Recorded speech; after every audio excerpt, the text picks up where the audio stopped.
Brothers, welcome back sa ating test ride review. Ngayong episode mga brothers, alamin natin kung ano bang pakiramdam magmaneho nitong bagong Honda PCX 160. Let's go! Sa go! Get ready. Drop the beat. Fresh out the oven, straight to the bank. Ben's Hager smelling like bank. Seats, somebody died on them.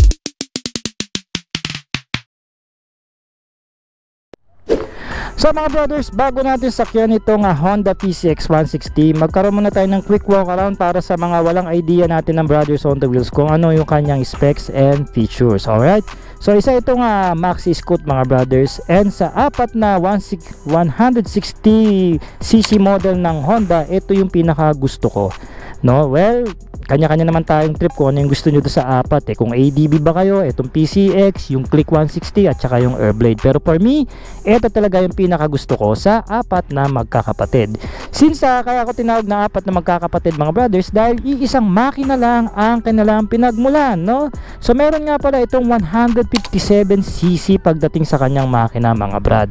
Alright, single cylinder, single overhead cam, apat yung valves, and of course naka PGM FI ito ng mismong Honda, kaya may katipiran. Sabi sa akin na may-ari, around 39 liters ang kanyang fuel consumption. And sa top speed naman, na top speed niya to ng around 115, pero angkas nyo po doon yung kanyang girlfriend. So medyo mabigat. Siguro kaya nga ito mga 125. Pero kaya mga brothers, yung mga owners dyan, pwede nyo i-comment kung ano yung top speed nyo dito sa Honda PCX 160. Pag-usapan natin yung power ratio niya, no? So meron siyang 15.8 horsepower pagdating sa kanyang dulo, at kaya niya namang umarangkada ng 14.7 Newton meter of torque. Mataas ang compression ratio nito mga brothers, kaya naman naka liquid cooled yung mismong scooter, meaning mataas ang kanyang engine temperature, na mas malakas ang na-generate niyang power kumpara sa mga mababang compression ratio. Okay, so tignan natin yung meter panel dito ng motor. So may makikita tayo dito na digital meter panel. I think this is a negative style, pero may colored, meron na siya ritong colored, no?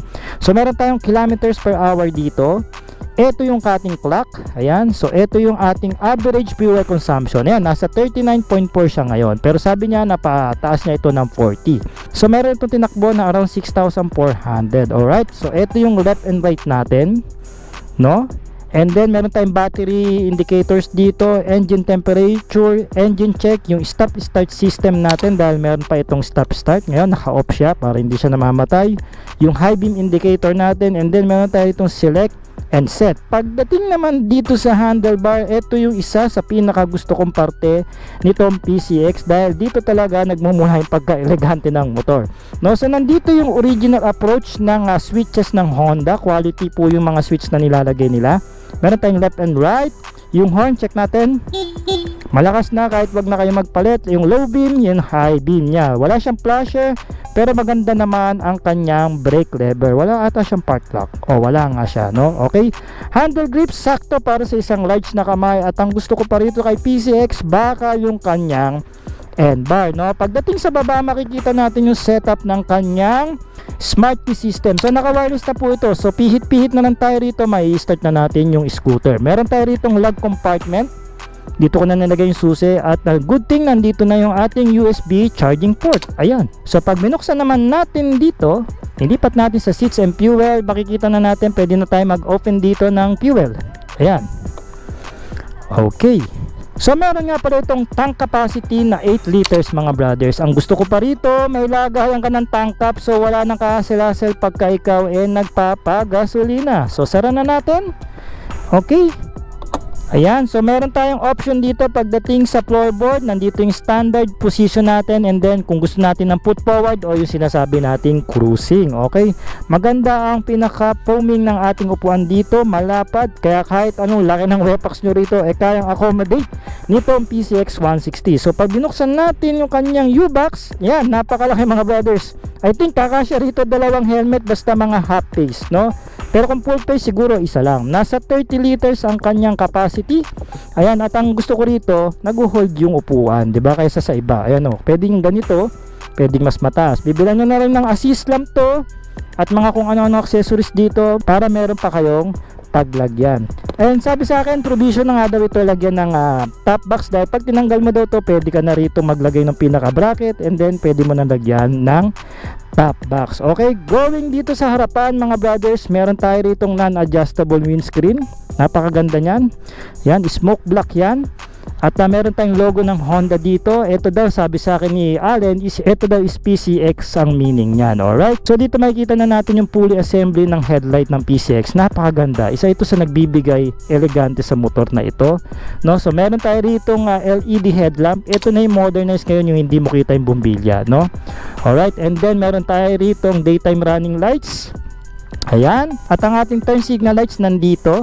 Bulb type pa yan, pero I think malakas naman. Pailawin natin para magkaroon tayo ng idea o kayo na makita nyo.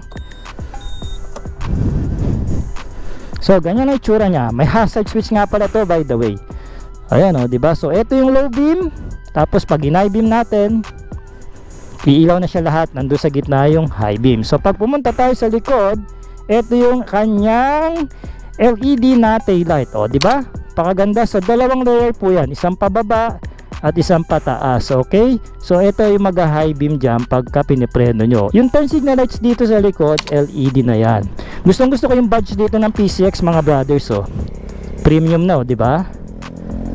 Diba? Tsaka yung kaha talaga ng Honda, isa ito sa mga quality at binayaran mo pagdating sa motor na ito. Okay, going dito sa babang parte, meron tayo dito nga conventional telescopic port. Gumagamit ito ng Nissin caliper mga brothers na 2-pot piston. Alright, naka-standard rotor disc tayo dito. At syempre ito po ay combination braking system pagdating sa preno, meaning pag pinreno natin yung likod, sumasama itong harapan. 14 inches ang ating size dito sa harap pagdating sa mags na may 110/70. Of course, branded ito ng RIC and also tubeless na rin yan. Sabi ko nga, amp enders o amp rings, quality na. Dito naman sa likod, naka dual shock tayo dito na non-adjustable mga brothers. Okay, and then 13 inches ang ating mags dito na merong size na 130/70. Tapos ang preno naman natin dito is a single pot piston caliper na disc brake na naka CBS din ang kanyang features. Alright, so ngayon mga brothers, sakyan na natin ito. So mga brothers, bike fitting tayo dito sa bagong PCX ng Honda. So as you can see mga brothers, for the reference, I'm only 5'4" in height and then meron akong reach pagdating sa braso na 20 inches. Alright, and then may timbang ako na 52 kg. So ganito po yung itsura mga brothers ng isang skinny na build pag nakasakay na rito sa PCX 160 ng Honda. Ayan, no? May tingkad ako konti kasi may kalakihan yung kanyang upuan mga brothers. And di naman yung deal breaker kasi maxi scoot ito no. And for the seat height, ito is around 764mm. And then meron siyang ground clearance na 134mm. I guess mababa siya below standard. Pero, and I think kaya naman niya siguro nga malagpasan yung mga lubak and humps basta dahan-dahan lang yung takbo. And syempre hindi naman ito pang off-road na scooter. Going sa kanyang bigat, ayon do sa specs, yung 132 kg, yun yung sa ABS, yun yung bigat na niya in dry weight. Ito naman 131 kanyang dry weight. So damahin natin o tingnan natin yung kanyang riding tour. Ayan, as you can see, mas upright ako dito kukumpara ko sa ADB, no? Sa ADB kasi ng sinakyan ko mababa konti yung manibela nun pero dito sa PCX mas malapit sa akin. And not to mention mga brothers, in-upgrade nga pala ito ni Allen, yung may-ari, dito sa kanyang handle post. Kaya mas mataas ngayon and much more comfort, no? Sigurado sa long ride to, hindi ka pa hihirapan. Kaya tara, sakyan na natin. So ngayon mga brothers, subukan natin itong Honda PCX 160 sa isang maiksing arangkada and also check natin yung preno niya. Okay? So tara, tingnan natin. Wow!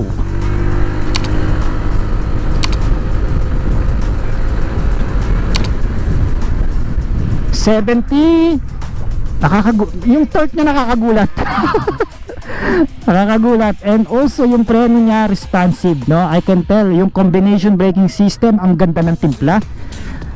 First time ko arangkada, medyo nalula ako. Ayan, pero medyo na breath away, na take breath away ako. So isa pa, tingnan natin ulit. Napa 70 ko siya katulad dong kay ADB. Pero yung etong PCX, ibang iba mag-behave kumpara sa ADB, no? Yun, no? 40 agad, 50. Lakas, grabe. Iba-iba to. Parang something na siguro sa power to weight ratio iba siya, no, pagdating sa arangkada. I guess kung diretso ito, ang bilis nito maka-100, baka mga wala pang siguro mga I think mga wala pang 20 seconds, no. Pero sa arangkada and preno, wala ako masay, maganda yung performance ng kanyang preno, yung combination braking system. It's something to do na napawawa ko sa kanyang ganda ng response. I guess lalo na yung ABS nito at saka yung traction control, talagang mas confident ka. Pero dito sa CBS version, solve na ako kaagad no. Alright mga brothers, nandito na tayo ngayon, papasok na tayo sa sigsag ng Olongapo. So dito pa natin dadamahin ang performance nitong PCX 160. Alam ko mabilisan lang itong test ride, pero sigurado marami tayo madidiscover sa scooter na ito. Kanina pinabilib ako doon sa arangkada kahit maiksi lang no, pero dito mas masusubukan pa natin siya pagdating sa kurbada, no, yung performance ng gulong niya, no, suspension at mga kung ano-ano pa. Kaya let's find out. Ito, unang liko. Ang lakas. Ang ganda, solid, smooth smooth lumiko itong PCX mga brothers. Para maihalin tulad ko siya parang sa sa FKM Slick 150. Tsaka yung room dito sa kanyang upuan mas maluwag makukumpara ko sa ADB, parang mas maluwag I'm not sure kasi yung hangover ko sa test ride ng ADB nandito pa rin, kaya I can tell na mas maluwag yung room dito pagdating sa hita natin. Pero ngayon hindi ko ramdam na ganun kabigat yung scooter na ito pagka tumatakbo na ng mabilis. Ayan katulad nito, napaka agile niya na may sumingit pa, pamote. Ayan na naman, nahimik ka na sa lane, kakating ka pa. Anyway, traffic ngayon kaya hindi natin ma-enjoy ikurba itong scooter na ito. Ayan pero malaking tulong nung yung nakakabit dito sa handle grip, no, parang yung sensitive yung kanyang kanyang throttle, pero malakas talaga yung power niya between sa power weight ratio nitong scooter na ito. Anyway, sa pagko-corner nitong motor na ito, napaka-effortless niya. Yung gulong niya, yung pinaka-tire size niya, ideal gamitin para sa mga ganitong kalye. Yung sizes, no, yung combination, ang ganda. Tsaka RIC, di ba? Alam naman natin, brand nito, Japanese brand. Kaya naman siguradong makapit at maganda yung quality ng goma, no? So try natin sumingit para ma-enjoy pa natin yung ating test ride. Sarap lakas ng arangkada niya talaga. Itong gusto ko sa kanya, matorky siya mga brothers. Isa ito sa mga nasakyan ko scooter na powerful and torque. For the 14.7 Nm torque, no, not bad.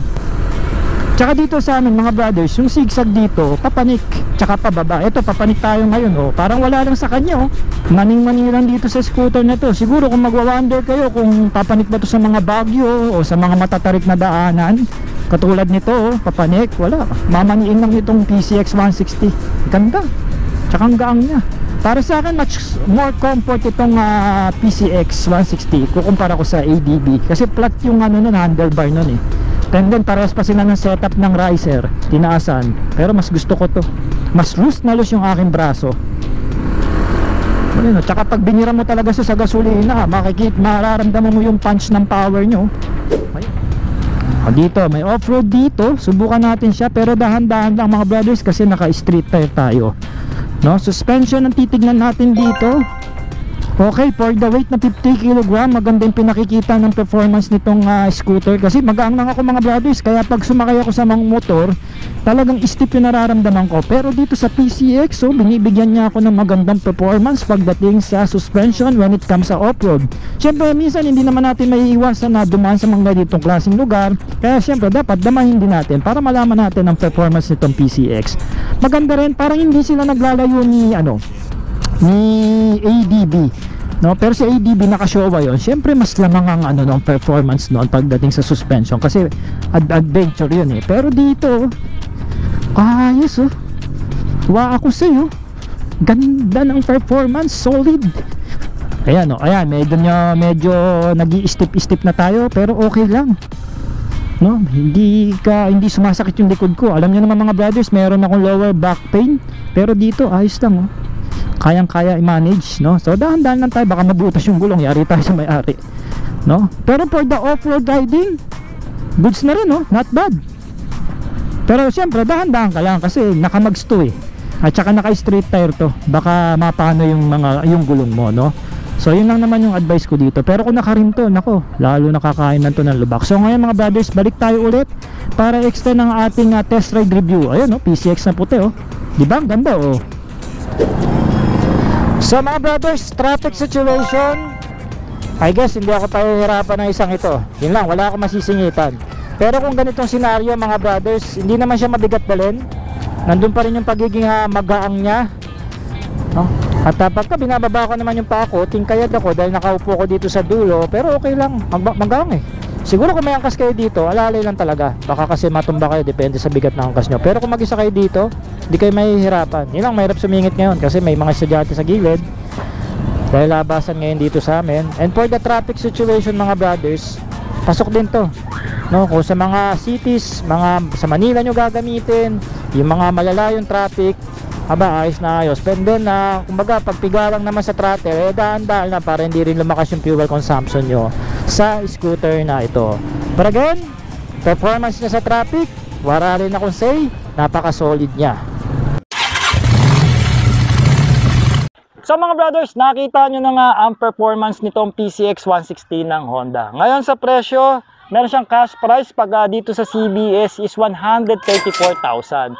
Yung ABS version naman na may traction control mga brothers, nasa around 150,000 pesos yon. Pero syempre, depende pa rin yan sa mga dealers, lalong-lalo na pagdating sa mga installment at kung iloloan nyo yung scooter na ito. So mga brothers, mag-comment naman kayo kung anong masasabi nyo sa scooter na to, especially dun sa mga PCX user natin dyan. Dahil syempre, matagal nyo nang gamit at pwede nyo pong i-comment kung ano yung mga inputs nyo rito, mga naranasan nyo, experience nyo, para matulungan natin yung mga brothers on the wheels natin na konsunada ang scooter na ito. So once again mga brothers, maraming salamat po sa pagsama nyo sa ating vlog. Ako po si Art. Ride safe and cheers!